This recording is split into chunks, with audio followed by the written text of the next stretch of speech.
তো বন্ধুরা, ঘোরাঘুরি কিন্তু আমাদের শেষ হয়নি এখন পর্যন্ত।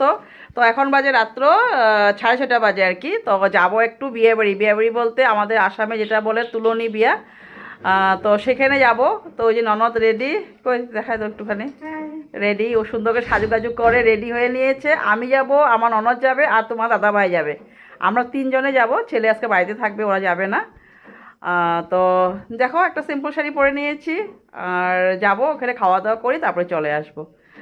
তো কেমন হয়েছে? আর হ্যাঁ, তোমাদের একটা কথা বলতে ভুলে গিয়েছি, এখন বলছি। এই যে কানের দুলটা পরতেছি দেখতেছো, এই কানের দুলটা আমার এই ননদে কালকে মেলায় গিয়েছিলাম, মেলা থেকে আমাকে গিফট দিয়েছে। আমার দেখো, খুব সুন্দর কালারটা। তোমার তো ভালো লাগে, মানে লেগেছে কি না কমেন্ট করে জানিও। আমার তো ভালো লেগেছে, আমি লাগিয়ে নিয়েছি সেই জন্য। তাহলে চলো যাওয়া যাক। তারপর যদি ওখানে গিয়ে আমি ব্লগ করতে মানে পারি তাহলে করবো, নাহলে করবো না কিন্তু। চলো, তোমার দাদা ভাইও রেডি। এই যে একটু হাই দিয়ে দাও। রেডি। তো দাদা ভাই রেডি। তো চলো যাওয়া যাক।